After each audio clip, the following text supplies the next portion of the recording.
Quest 3 back with Mr. Wes Schantz, and it's looking like we're liking to do this late, second day in a row, and if we keep doing it this late, we're gonna fall into the danger of being categorized with bedtime stories.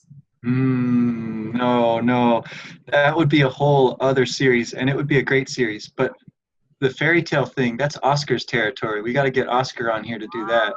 We do need to get Mr. Ortiz on here. So if you're watching, Mr. Ortiz, invitation sent. And if you can keep up with these late hours that we keep, and actually because we went a little late last time and it took a while for me to upload, let's see if we can limit this conversation to 30 minutes, and maybe that will help focus our efforts as well. All right. So Wes, you said that you made a list this time around so what we are going to discuss today is Kiki's Delivery Service, which is the second movie in our line of analyzing Hayao Miyazaki movies during our side quests. And also Wes just put out his third episode on Earthbound, where he considers a fight between differentiation and dissociation with the group and what it takes to survive the mean streets of Earthbound, while considering the socio-political implications of Japan's post-war psychic situation and its relation to video game and narrative creation at that time. So that's something else we could dive into if we had 35 minutes, but we don't. No, that's plenty. That's plenty of recapping. My list is short, actually. I mostly wanted to talk about the idea of escaping routines, of the laughter, because of all the times that people laugh in the movie when they come into contact with Kiki. And I also wanted to look at a couple of little symbols that kind of pick up from last time. One is the idea of the living doll, right? There's that time when the cat Gigi is pretending to be a doll, right? The cat doll, but then it's actually alive, and then it gets switched out. I found that really interesting as a motif that comes up a lot of times in these kind of stories. And then the symbol again of the ocean and the sky. That kind of let's start with the limiting extreme. So the ocean and the sky also happen to be exactly what are the limiting parts of Achilles' shield, which we find on book 18 of the Iliad. We have the sky with the constellations in it, with the sun and the moon in the very middle. And we have the river ocean, conceived as a circle, like the river of light in Dante's Paradiso, Canto 30, edging out the extremes. And so the most natural extremes we know, mythologically, astronomically, really are sea or ocean and sky. And in fact, we see that as a major theme in this movie, that what is the precipitating event which is going to be leading Kiki on to the next stage of her adventure? Well, it's the fact that it's a full moon, which means that clear skies, so she can fly on her broom, which is something she can do because she's a witch in training. So she's like a Japanese Harry Potter in a way, but rather than going to a boarding school, she goes to do things on her own. And so differing ways of initiating into society. It's sort of like, I would say, Harry Potter goes from having had to be introverted his whole life to being extroverted and popular, whereas she goes from being very much popular, and the girls even like her and joke with her about how calling herself a witch is not going to be good with the local boys wherever she moves. And now she has to go be unpopular again and strange and bizarre. And so just adding a theme that goes throughout the movie is the dirigible, right? The dirigible that is named something like the Spirit Freedom, I think, right? Something like that. And we can look that up if that's wrong. But the whole movie is a build up to when that is going to show itself, when it's going to pass by, and it's an open question if it's going to pass by, and it does, and it's special. And that's when the romantic interest, Tombo, happens to be on there. And, well, Kiki has to show the measure of her worth by saving him with this symbol of freedom going disastrously wrong, showing that true freedom lies in our own hands, or something like that, just as a start. I wanted to say real quick to the Harry Potter comparison. I think that's really, really interesting, and I think one big difference, but that goes along with what you're saying, is that she is, very much loved by her parents. Right. There's this great, dynamic between the two parents, right? The mom is like an experienced witch, but she's also kind of clumsy, because whenever Kiki comes around, it like distracts her just enough to like blow up the thing she's working on. And Sort of projects that the dad too. is She the dad projects is that super on the clumsy. He like he clearly has a really close relationship with her, though. They have that great he like carries her up in the air, right? And that's like flying, but then they hug and then he lets her go, they know that she's gonna do fine out there. I find that such an interesting approach to the same kind of beginning of the adventure. Yeah, I'd like to mention that too. That's interesting because about the parent angle, and it's interesting seeing different models of family and how that's shown in different models of success in the animating and mythologizing films that are shown to children, right? Because they're essentially the mythology of the people from which they come, which are approved in wide scale by the people, which is why the people watch them, and then which creates the positive feedback loop of them therefore paying for these movies and then therefore having more of these movies produced. And so the mom is interesting because she's clumsy and she projects that onto Kiki a little bit. She thinks, what? You can't possibly be ready. It's not time. And that seems to be a recurrent theme, that the parents, sort of like Osiris in the Egyptian myth, are a little bit blind to what's actually current and what's happening. They're already living in the past a little bit. In fact, the father shows multiple signs of this.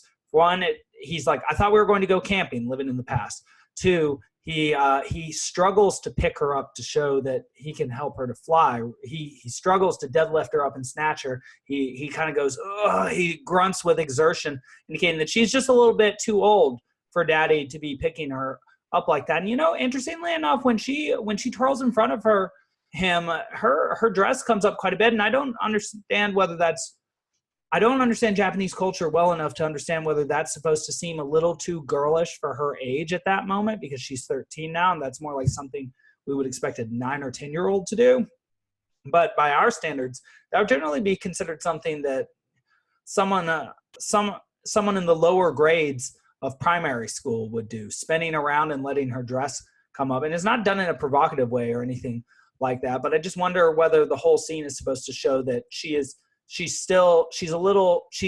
much childlike dependence, and when she does get out up there on her own, it's going to be trouble. And in fact, I think the biggest symbol of that is that when she first disembarks on her broom, on her craft, she's still on her mom's, and she runs into several trees on the way, which means her aim's not quite right, and neither is her skill, and her ability to implement her plan is not yet there. Yes. But so the flight thing, right, with her, it seems to correlate pretty closely to that very innocence that she's displaying when she spins and twirls and all that stuff. Like, because once she starts to have more adult and more grown up sorts of concerns and feelings, then the magic starts to ebb away, right? And she can't yet give direction. Mm-hmm. Okay, I see. She can't yet manifest it. She can't yet take control of it because of her. Okay. What was the next thing that it was that I wanted to ask you about? I was very interested to ask you. Well, I know about the character Tombo. There was something else I wanted to ask as well, but oh yes. She's always listening to the radio, and it seems that there are little idiosyncrasies that witches can have. For example, the witch that she meets who's so arrogant when she's on her first flight to find her city, who totally talks in a drippingly condescending way to her. She has a lamp hanging down from her broom, indicating that she has foresight and can see the future, whereas Kiki has a radio. And I wondered what that was supposed to say about her character. And she's always listening to it, especially in a time right now when so many people are turning to, say, YouTube and listening to so much talk. And I wondered if it meant something like she would be willing, her power would be something like an ability to listen to the will of the people, or to listen to the voices of the people, because part of being a witch in this culture is that everything's the same as our current culture, except for witches are sort of like pharmacists, it seems. Instead of having normal doctors and pharmacies, they just have witches who come up with remedies for things. And in fact, Yeah. Kiki's first job has nothing to do with that. It has everything to do with being able to fly. And so she's sort of a hermetic character. She takes things from one place to another. She's iretic, technically.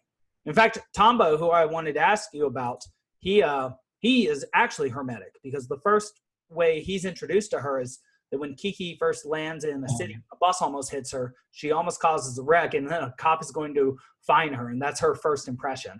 And then she actually introduces herself to a crowd of people who don't understand who she is at all or what's happening, and she has to live there. And it's like in New York City, and so it's like none of them can rent her the sidewalk, so they all walk away embarrassed. And Tombo says, "Thief, thief," and actually thief is Hermes is the god of thieves and misdirection, and which is why he and Athena love Odysseus in the Odyssey. And so Tombo then shows up. He's the love interest of Kiki. He's popular, he's handsome, he's quick-witted, he's ambitious, he wants to fly, and so he shares an interest with Kiki, though he goes about it in a different way, which adds a complementarity to the relationship, which enriches it. But he also shows up on a bike, which means that he also is sort of capable of faster than normal transportation. But from his abilities come from science, because a bike is a man-made invention, whereas her abilities come from witchcraft. And so there seems to be sort of an interplay here between not only nature and city, because we get beautiful oceanscapes. We'll soon have beautiful encounters and fights with birds, and inside of and over and inside of woods with clearings in them. But there's also an interplay between science and art as the twin children of the imagination, and that both seem to be valid ways to come to fly. And in fact, the artist that we'll later meet, and her piece of art is something I think well worth analyzing, and has Cancer in the sky, constellations. We should have a picture of that. You said there's a picture of Cancer, the constellation in the sky behind the. There are 2 or 3 scorpions. Yeah, so that's very interesting. They're near the moon. To me, it looked like the style of it looked like a Marc Chagall painting. He has a similar kind of thing where the faces are sort of flattened out, and the lines are all sort of like drawn out and in movement, across usually skies above villages. There's usually like animal images there too. And so, yeah, and when we first meet the artist, she's drawing a bird, right? And she's like sitting on the roof of her house. Right after Kiki has had trouble with the birds, and showing that she has integrated the artistic element of her nature and thus derives benefit from it, whereas Kiki is at odds with her own nature as she learns how to manifest it in the world, I would say. Yeah. The artist does seem like a role model in some ways, but so does the baker, and a lot of the characters that she meets, the old ladies, right? Certainly also. The artist, I think, just looking at the piece of art now, so there's a Pegasus with an undefined girl behind. She has a defined face, but an undefined past behind her, or future. And so what it looks like is that it's like this is the imagination or the future of Kiki, and her future is uncertain because she's so undefined, except for the fact that she can be carried on the wings of imagination in the way that an artist can. And meaning that witch who flies from the heart is the same as artist who paints imaginary images from the heart. That they both embrace their inner nature, which is to manifest that which they imagine in the world. And that's the same. Producing a work of art is the same as casting a spell, one might say. That thing, that bull, though, taking a bite out of the red moon with 2 scorpions as sort of constellations at its feet is very interesting, though. It sort of indicates to me the onrushing of nature in Kiki's life, and that a piece of her life and therefore potential is already gone, and that life is coming on fast. And so she should be quick to integrate her nature in order to be capable of dealing with the dangers of the unknown and the limited time she has in her existence. Yeah, I guess the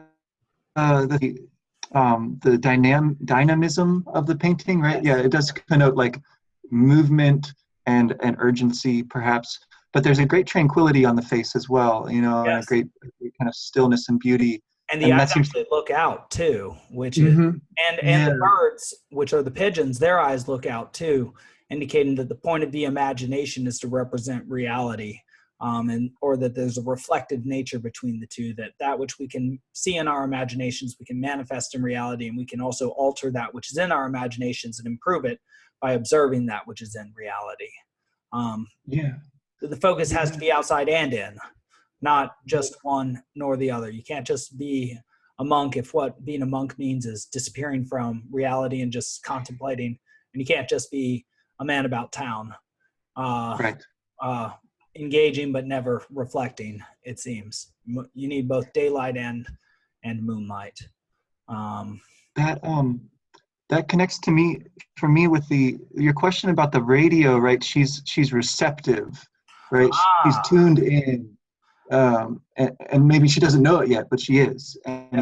it's gonna be okay, right? You're never really in doubt about the movie turning out okay. Yeah, All and those she does scary. have the right instincts, right? Even when she can't articulate it. In the very beginning, she shows she has the right instincts. Mhm. She's sitting, tuning in. What is she doing? She's lying on the grass in a nature scene, with her hands behind her head, listening to the radio, tuning in, staring at the clouds, and then poof, she hears the right piece of news. It's like Iris or Hermes comes to her with a sign, Yeah. and she knows it's the right time, and she just has a sense of it. So even though she can't yet, she's not differentiated enough to use you and the Jungian's language. Um, That's she fine. she can manifest the behavior of somebody who is tuned in, though she can't articulate why. So, like somebody who just has a knack for doing something. Um, Yeah, right. Like flight for her, right? She doesn't know how she does it really. She doesn't do it well, particularly, but she does it, and it's her thing. It's her thing that she can do. right, and And she doesn't everyone do a has. lot of things super well, right? Her Yeah. her ability seems to be that she's got some grit and some determination, and is willing to always be behind. And she gets sick, and she's kind of Yes. combo, and she's just not portrayed as the most super gifted individual. I mean, she is obviously in that top 1% because she is a witch. But what seems to be her marked characteristic is she's very determined and good-hearted, and really has her heart in the right place, and Yeah. cares about being as good to the people around her as she possibly can. And she seems to think that that is her duty as a witch. And That's where I think the laughter comes in. I really wanted to look at, and I forgot to like write down exactly when all it happens, but I really, once I started noticing it, I saw it everywhere. Like there are these moments when she'll do something for somebody that they're not expecting, right? Because she's not, she's not just your average person. She's from a different place, and she has a different way of seeing the world. But then they sort of like they laugh, and it happens in different ways, right? It happens when they're awkward and they just like start laughing because they don't know what else to do. But also there's like this kind of relief and joy, like with the baby that she brings the pacifier back to, and the mom just bursts out laughing, and she's so laughing, and earnest. Yeah, because she's so earnest that she brings yeah. the tension of a situation, because it's so unexpected that a young person would be sincere and earnest.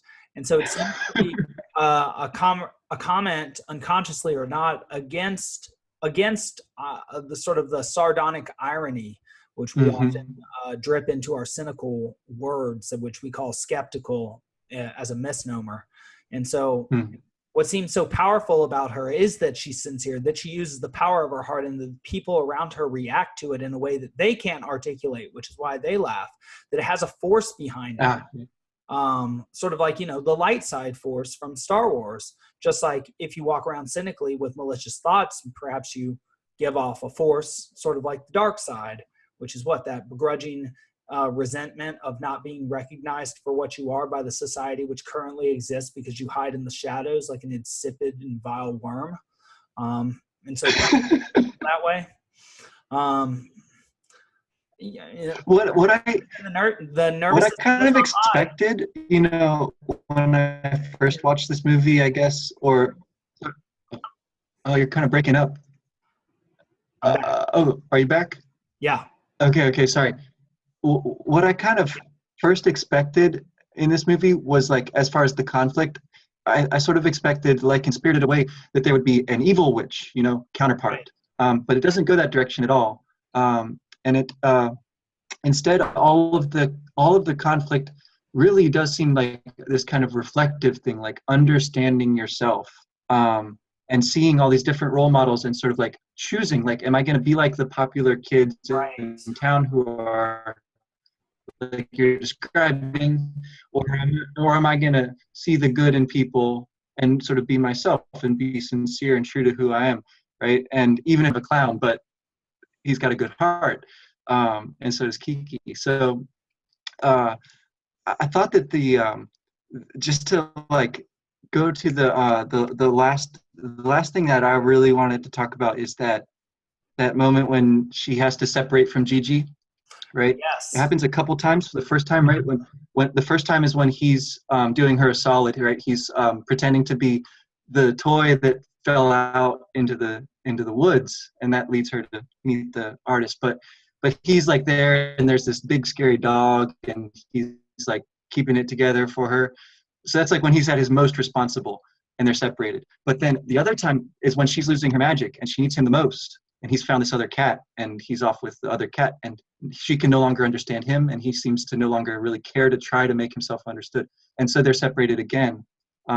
And then at the end of the movie, right, we see that he's got his own family now, and it's okay, right? It's sort of come full circle. But yeah, I just wonder what you thought about that motif to start with, of Well, the doll that comes to life, I Pinocchio. now I now see why you want to talk about Philip Pullman's His Dark Materials, because the Yeah. motif of sort of leaving a soul figure and what they can do to you is definitely very much explored in the very first installment, The Golden Compass.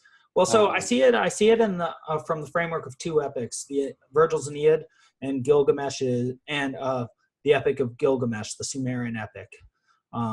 So I see a conflict within Kiki that comes up, which is, what if she finds a boy, which is something that she actually says to her mother. She says, what if I find some cute boy? No, she says it to Gigi, her cat. What if I find some cute boy?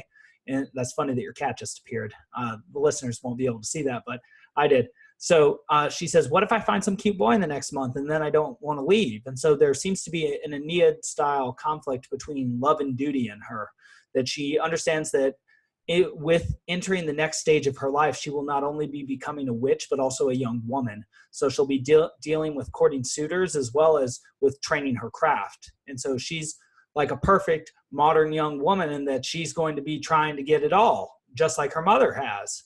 And so she's going to have respect. She's going to have a family. She's going to have a career. That's pretty good. And so at first, Tombo is sort of a problem, because what if she likes him too much and she skimps on her duty to her craft? She has plenty of time for boys later. And so he's sort of an issue. And so I see that sort of playing out, because that's also what happens with her cat figure. At first, he sees this white Persian cat figure who sort of looks at him and then turns up her nose. And then at some point she looks at him, and now she's sort of impressed, and she's more impressed with him after Kiki has spent some time in town and developed and demonstrated some competency, indicating that her status is improving as her skill is improving. And so her cat is her cat, if it is a representation of her soul and therefore competency, is thus more attractive to the opposite number. But what's weird is, and why I wanted to bring up the Epic of Gilgamesh, is that Enkidu, who's created to wrestle with and sharpen Gilgamesh, but also restrain him through the bonds of friendship, which is interesting. Now I see that is definitely something that friendship does. That's why we're not just running wild through the forests all the time. We think, maybe just hang out. But, the weekends are good, are fun. But in the Epic of Gilgamesh, Enkidu, after he lies with woman for the first time, he goes from running with the animals and being able to communicate with them and being as one with them to he can then not understand them. And he cannot run as fast as them and becomes tired then. And so it seems clear that Gigi is consummating his relationship with this Persian cat, and he happens to be a black cat and she happens to be a white cat too, for that sort of Taoist motif.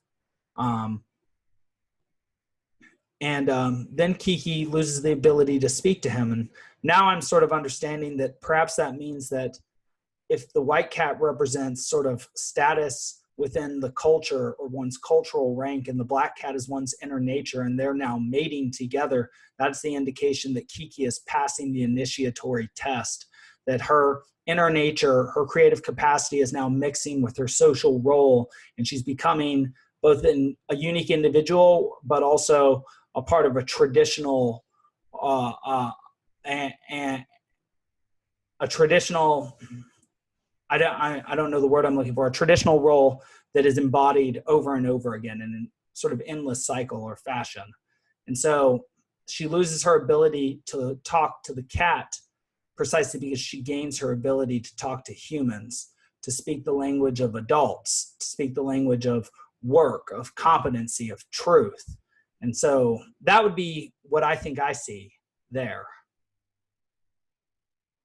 I thought it was interesting how the economy of the story is such that her losing this thing on her first job, right, and she has to go and fix it really fast. Yes.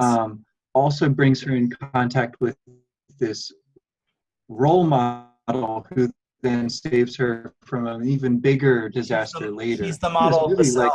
She's the one that comes to help her out when she feels deeply incompetent, when she's not even capable of doing one thing right in the very first job she has, which is the easiest thing possible. And so that's when the self comes to help you. It says, no, keep with the plan. You're not very good yet, and you're nowhere close to what I am. But remember what I am and get this done, and know that what gets this done for you is what's going to get you to me eventually. And, actually, I remember actually imagining that sort of person when I was in high school, and I was a pretty lumpy and angry sort of high schooler. And I used to imagine the sort of person I would be in my mid-20s, and I worked very hard to become that sort of person. I think there wasn't much to me, but I was less lumpy in negative ways, and that made me feel better. And that was something that I accomplished. And so, well, you might say that self-moving me in the same way. That's a Jungian archetype of completion, the archetype that sort of draws you forward into life and helps you to define the person that you are, and to become the person that you were always meant to be, in the same way that, say, like a crystal lattice has a structure implicit in it before it ever manifests in reality. That's, I think, what I was going to say about the artist being there kind of in the heart of the movie, and yet kind of accidentally found. I think that connects really nicely with that description of the ideal, which is sort of there and sort of leading you on, because thinking about it from like the creator's standpoint, the people making the movie, the artists, they too, right, have some kind of ideal that they're shooting for with their work, with their picture. And they're sort of taking all these bits and pieces from traditions and from, like little symbols that they articulate in a conscious way, and others that they take in and use just because they sense that it's the right thing to do. They have a kind of intuition about it.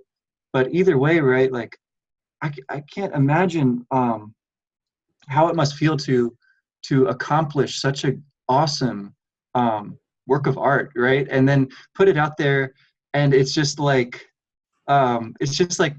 for kids, it's just like popular, and then it goes away. And so I think it's really, I don't know, I just find it really, really exciting to get to go and look at these again and like really carefully study them and give them the attention they deserve, because I think they're just so brilliant, these movies. Well, in Jordan B. Peterson's Maps of Meaning, which I'm reading through, in the last 20 pages or so, pages 80 to 100, he talks about how stories are essentially first embodied and then acted out.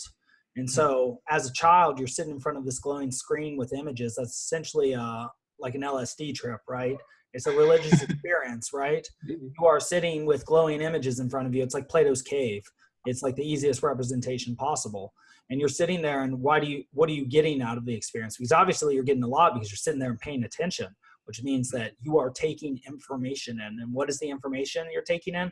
Well, if it's a cartoon, you're kind of taking in how to move and this and that, but mostly you're taking in the morals and customs of the people, the values of the people that govern the decisions that they make. Because how they move is not going to be visually sophisticated enough to actually lead to you embodying the motion they have. Like, for instance, we're not going to be flying around on a broomstick, but we might understand how our attention works a little better and be able to direct our focus with more facility if we can articulate what it is we're actually seeing.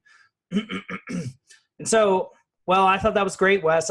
Looks like we're right about at our time limit. And so now we have to leave, just like you're a master of on your podcasts, just like Aristotle, I said, always telling us that you have so much more to say on a topic, but we can't go there quite yet. We can't go there quite yet. You better not be like Aristotle in the metaphysics and make promises about works that you're going to make and then never follow through. Or my favorite example of that is Statius in his Achilleid, where he gets one book in and then he dies. And the first book is really quite good. And Achilleid is a very interesting character. So the only book we have is where he dresses up as a girl begrudgingly due to the will of his mother, and then eventually gets found out by Odysseus. And right before he does all the cool stuff that he does, poof, Statius disappeared. So, well, if anybody listening here is an epic poet, there's an epic waiting to be written there. And of course, looks like America and the West could use another epic at this time if, we're looking to reorder and rearrange ourselves into a more, substantial and perfect and more ideal people, whatever that means exactly. And it's probably going to come from art, not from government, I would say. I would hope. Well, this has been SideQuest 3. Any last words of wisdom, Mr. Wesley Schantz? I will get right to work on that epic poem for you. I will just need some money from Maecenas.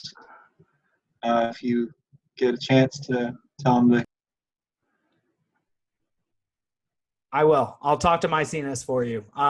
Okay, so Princess Mononoke for next time, or My Neighbor Totoro?